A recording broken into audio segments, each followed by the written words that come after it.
Chers amis abonnés, heureuse de vous retrouver sur cette nouvelle tranche conduite par Reporter Bénémonde et Nassouba TV. Mesdames, Messieurs, la révision de la Constitution s'est faite au Bénin. Eh bien, le président Patrice Talon a tenu une promesse qu'il a faite aux têtes couronnées du Bénin le 25 août 2018. Ainsi donc, plus d'un an après, à travers la révision de la Constitution avec l'adoption de l'article 151 qui stipule que l'État reconnaît la chefferie traditionnelle gardienne des us et coutumes dans les conditions fixées par la loi, une étape importante, on va dire, dans la reconnaissance de la chefferie traditionnelle qui vient ainsi d'être franchie. Alors, après l'introduction de cet élément important dans la nouvelle constitution du Bénin, nous sommes allés à la rencontre de Sa Majesté Gangourou Souambou. Il est secrétaire général du Haut Conseil des rois du Bénin, plus précisément roi de Kika.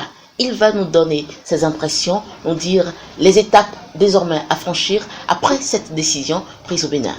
Alors, la révision de la Constitution est chose faite aujourd'hui au Bénin. Déjà, avant d'entrer dans le vif du sujet, quelles sont vos premières impressions? Moi, je pense que voir les impressions, mes impressions personnelles sont bonnes. Les impressions également de la corporation des rois, de la chefferie traditionnelle, les impressions sont également bonnes, puisque ça a trop duré. Et enfin, c'est arrivé. Le dialogue politique, après le dialogue politique, le comité des experts, après le comité des experts, les présidents des commissions de l'Assemblée. Aujourd'hui, c'est la révision de la Constitution. Voilà à peu près les étapes. Et on a eu à rencontrer le chef de l'État à 2 reprises. Il nous a promis, et je crois que lors de la première tentative de la révision, où la minorité avait bloqué, il avait également essayé de mettre la chefferie traditionnelle. Comme ça n'a pas abouti, et voilà aujourd'hui le courage de son Excellence Patrice Talon et la volonté des députés. Aujourd'hui, la révision a été faite. Et nous voilà reconnus officiellement. Nous voilà la chefferie traditionnelle institutionnalisée. Constitutionnalisée. Depuis l'indépendance, aucune constitution n'a pris en compte la chefferie traditionnelle. Pourtant, nous avons des royaumes. Nous avons introduit un code de la chefferie traditionnelle depuis 15 ans. Ça a dormi, inscrit à l'ordre du jour. Chaque fois, arrivé à ce niveau, c'est le blocus. Donc nous ne pouvons que saluer le chef de l'État pour le courage et le féliciter pour sa volonté de reconnaître la chefferie traditionnelle au Bénin. Quand vous prenez la sous-région, nous étions les seuls à ne pas avoir la chefferie traditionnelle dans le pays, dans la Constitution. Quand tu prends le cas du Niger, tu prends le cas du Togo, la Côte d'Ivoire récemment, son Excellence Ouattara a eu même à construire la maison de la chefferie traditionnelle de la royauté. Donc dans toutes ces constitutions, ça existait. Même pour les pays anglophones, n'en parlons même plus parce que l'administration est calquée à partir de la tradition. Mais les rois sont très très puissants. À côté de notre voisin, le Nigeria, quand on va là, on sent le respect des rois. Et la place reconnue à ces rois. Voilà, la place reconnue à ces rois. Et je crois même le président de la République demande audience avant d'aller dans certains palais au Nigeria. Donc moi je crois que c'est une bonne chose. C'est enfin venu.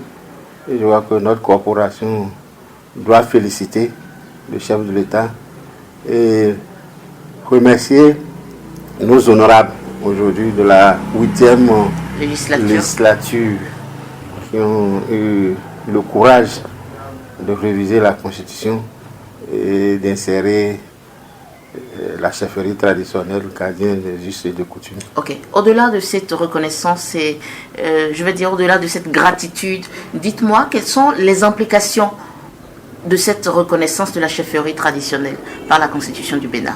Bon, après promulgation de la loi mère qu'on appelle la Constitution, Oui. il faut les décrets ou les lois d'application. Oui. C'est dans ce cadre-là qu'il doit figurer l'organisation, le fonctionnement et l'attribution de la chefferie traditionnelle. Parce que quand on crée quelque chose de nouveau, tout le monde ne peut pas être content. Je crois qu'à partir de cette base, nous avons un acte juridique qui nous permet quand même de balayer les cours royales. Parce que, comme je le dis toujours, on est en pléthore. Moi, je demandais même si ce n'est pas ça qui craignait les différents gouvernements passés pour nous prendre en compte. Bon, moi, je crois qu'aujourd'hui, le gouvernement, avant de prendre la loi organisant ou bien le décret organisant et attribuant, devait quand même se rapprocher de nous parce que nous avons nos mots à dire également. Bien sûr. Parce qu'on ne peut pas faire les omelettes sans casser les œufs. Oui. Donc, c'est dans notre intérêt. Et si on veut construire notre maison, il faudra que se rapproche de nous pour au moins avoir un peu le plan dont on aura besoin, comme les moyens le permettent. Moi, je crois que aussi cela implique des charges également pour l'État, parce que actuellement nous n'avons pas un siège où à tout moment, de façon permanente, on peut rencontrer les rois. Bon, c'est nécessaire qu'on ait un siège, par exemple, et que ce siège doit être reconnu par également l'État, comme on devient une institution de l'État. Donc, en principe, cela va de soi. Même les choses de fonction également. Donc, avec le temps, je pense que, comme le chef de l'État, il a la volonté, ça arrivera. Okay. Vous avez parlé plutôt de l'organisation institutionnelle. À votre niveau, au sein de, Au Conseil. Oui, du Haut Conseil, Oui. qu'est-ce qui sera désormais fait? Comment est-ce que les choses vont désormais se passer? Oui, parce que nous-mêmes, on avait des objectifs. Et ces objectifs, parmi ces objectifs, nous avons que, avant d'être membre du Haut Conseil, Oui.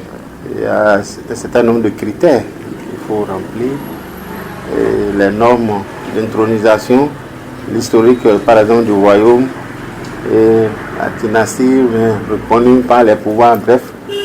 Donc nous-mêmes, ensuite, il y a le travail qu'on doit faire en collaboration avec l'administration, les autorités locales, à savoir le délégué, le chef d'arrondissement, le maire ou les préfets, Oui. pour la réalisation de certaines infrastructures dans nos royaumes. Donc la collaboration existe depuis. Okay. Et nous attelons, par exemple, pour briser un puits, si tu ne te rapproches pas d'un roi qui connaît bien ces sujets, là, on doit forer un puits. Si l'autorité décide d'aller forer un puits où ça ne va pas être utilisé, c'est pas la peine. Donc la collaboration est nécessaire. Vous avez un mot de fin? Oui, le mot de fin, c'est que nous remercions le chef d'État et les honorables députés pour avoir pensé à la chefferie traditionnelle. Et j'exhorte mes collègues également à être plus sérieux et à respecter la loi qui sera prise afin que notre coopération soit respectée partout où nous serons. Merci Majesté Gangourou Souambou. Vous êtes l'invité de Nasouba TV et de Reporter Bénémonde. Vous êtes secrétaire général du Haut Conseil des rois du Bénin, roi de Kika. Merci de nous avoir reçus chez vous. Merci aussi, chers journalistes.